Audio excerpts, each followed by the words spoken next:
Komi Afeche, je suis togolais d'origine, vivant aux États-Unis plus de 14 ans maintenant.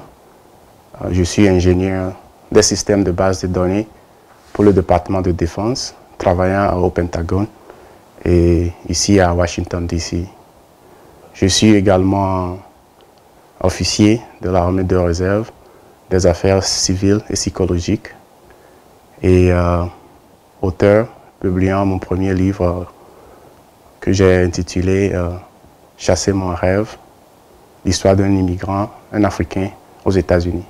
C'est une longue histoire, mais tout a commencé par ce petit rêve d'aller aux États-Unis. Je me rappelais bien que j'étais en classe de première, où j'avais commencé par rêver de l'Amérique. Ne sachant pas comment y faire, j'ai poursuivi mes études et après l'obtention du bac, mes 2 premières années à l'université de Lomé, et j'ai commencé par postuler. Et après plusieurs tentatives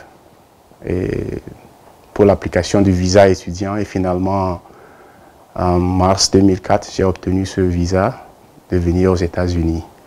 Vraiment, c'est un parcours très long. Et après 14 années de lutte, des fois pas couronné de succès, mais vers la fin, ça a fini par triompher et ce rêve est devenu réalité. Ma première tentative pour obtenir un visa américain, c'était le 31 décembre 2001. J'étais jeune, j'étais plein d'ambition et j'ai fait la demande. J'étais allé à l'interview un 31 décembre 2001, mais ça n'a pas marché. Tu pouvais imaginer, en tant que Togolais vivant au Togo, étudiant en plus, et voulait partir à tout prix. Et après cet échec, on m'a seulement dit de revenir après. Et je suis revenu en 2002, ça n'a pas marché. Je suis reparti en 2003, ça n'a pas marché toujours. Et finalement, en 2004, ça a marché. Son immigration aux États-Unis n'a pas été facile. Je l'ai escorté à l'aéroport avec espoir que déjà le 2e, 3e jour, je vais écouter de lui aux États-Unis. Mais cela n'avait pas été le cas. Je vous dis que cela n'avait pas été le cas. 2, 3 jours après, je n'ai pas écouté de mon petit frère. Alors que entre lui et moi, il y avait eu beaucoup de choses. Et je détenais tout.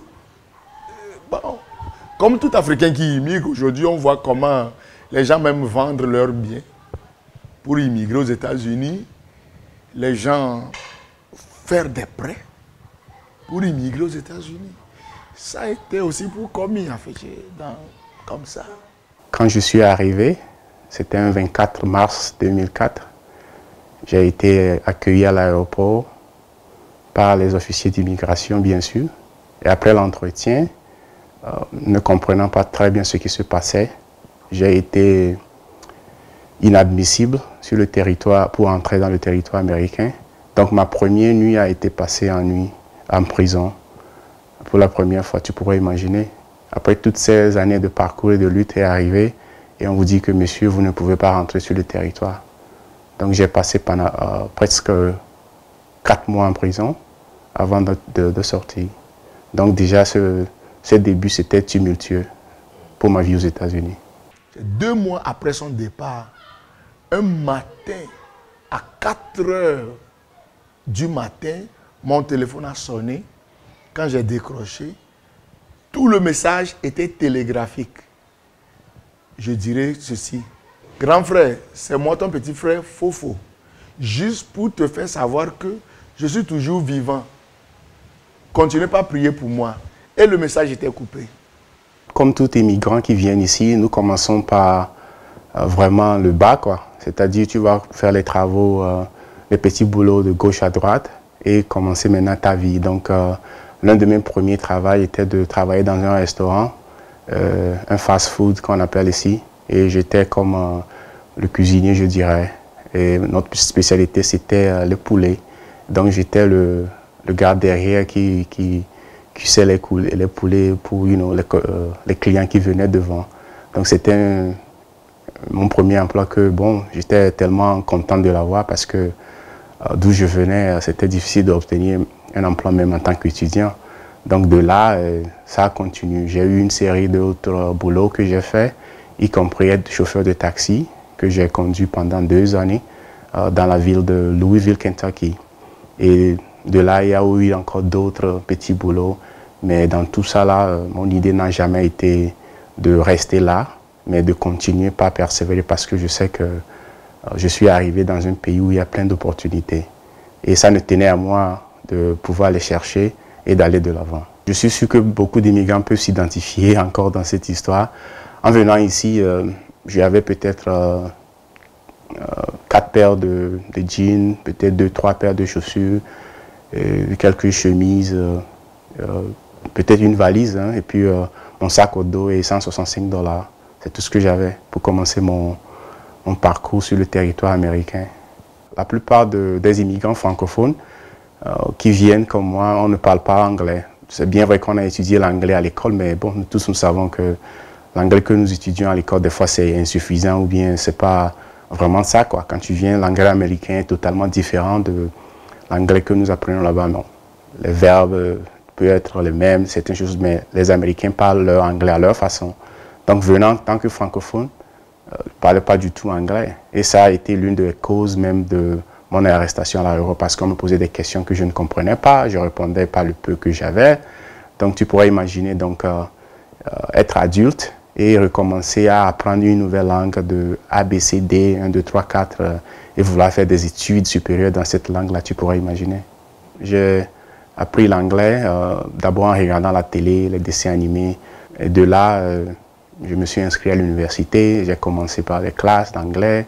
Et petit à petit, on a continué par accélérer, à progresser. Aujourd'hui, cette langue est devenue comme une seconde nature pour moi et comme beaucoup d'Africains d'origine francophone qui ne parlaient pas du tout anglais avant de venir. Je n'ai jamais imaginé que je serais au Pentagone travaillant dans ma capacité que je suis actuellement.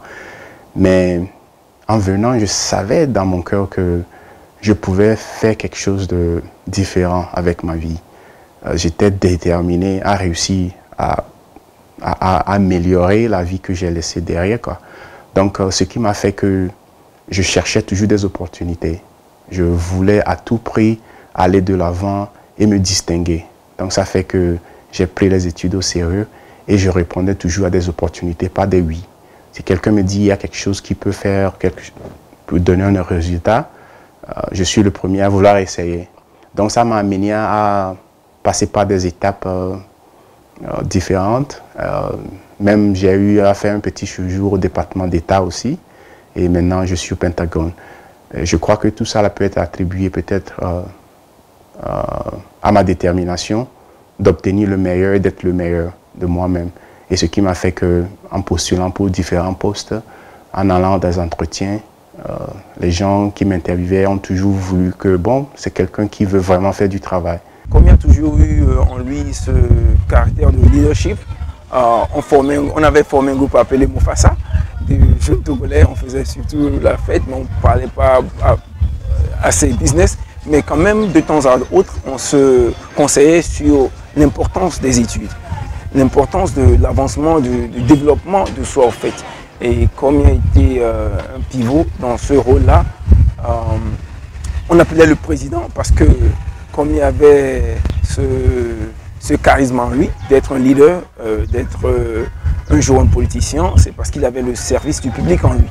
Donc il a toujours cru en lui, il a été toujours ouvert sur ses idées et voir comment aider les autres. Arrivé un moment, il a pris la grande décision de se retirer. J'ai quitté le Togo en 2004 en tant que citoyen togolais et 10 ans plus tard, en octobre 2014, j'y suis retourné à Djibouti, sur la base américaine qui se trouve là-bas, en tant que soldat américain. Et c'est un peu fascinant de voir la réaction des gens. Ils te voient en uniforme de l'armée américaine, mais tu parles français couramment, tu t'identifies à leur culture. C'est fascinant de voir parce que j'étais dans leur peau il n'y a pas trop longtemps en tant qu'Africain et je suis revenu comme Américain. Donc cette expérience a été l'une des meilleures expériences que j'ai eues en tant qu'Africain d'origine, devenu Américain pour repartir sur le continent. Donc partout où on allait, dans les gens qui se disent, mais bon, ton nom, c'est d'où, tu parles français, c'est comment ton histoire? Et je leur dis, bon, j'étais aussi ici il n'y a pas longtemps, j'ai seulement fait un parcours aux États-Unis et me voilà de retour. C'était quelque chose, une expérience vraiment très remarquable pour moi. Pour les gens qui sont familiers avec la base américaine à Djibouti, la base là se trouve juste de l'autre côté de la base française. Et en tant que mon travail, l'un de mes travaux là-bas était d'être la liaison entre notre base et puis leur base là-bas. Et c'est fascinant de voir quand nous allons à des réunions avec les officiers français de leur armée française, ils te regardent parce que je parle avec mes supérieurs ici, je traduis certaines choses pour mes supérieurs ici en français. Et les Français te disent, mais comment tu parles français? Mais comment ça s'est passé que tu peux être américain, parler français comme ça? Et je leur disais que bon, je suis togolais d'origine, mais ils disent, comment un Togolais peut être dans l'armée américaine, être une liaison entre les gens de haut grade. J'ai dit, bon, au fait, les États-Unis, c'est vraiment le pays qui te donne l'opportunité d'exceller par tes qualités. Donc, quand mes supérieurs ont su que je suis d'origine africaine, je parle bien français, ils disent, mais ben voilà, c'est la personne qu'il nous faut, à la place qu'il nous faut. Donc, ils s'en foutaient pas mal si j'étais d'origine, quoi que ce soit, mais pour eux, qu'est-ce que je pouvais apporter comme, positif dans leur environnement. Donc, les Français étaient vraiment, les officiers français, je dirais, ils trouvaient ça un peu, bizarre, quoi. Parce que eux, bon, ils n'ont pas, j'ai rencontré pas mal de soldats français d'origine africaine, mais pas à certains niveaux, Donc, chaque fois que tu parles avec eux, ils sont vraiment émus, quoi, du parcours qu'un Togolais qui est né sur le continent, grandi sur le continent, peut partir aux États-Unis et en l'espace de 10 ans, peut atteindre un niveau où il peut s'asseoir avec des officiers de gradés qui peuvent faire des conversations courantes. C'était vraiment fascinant.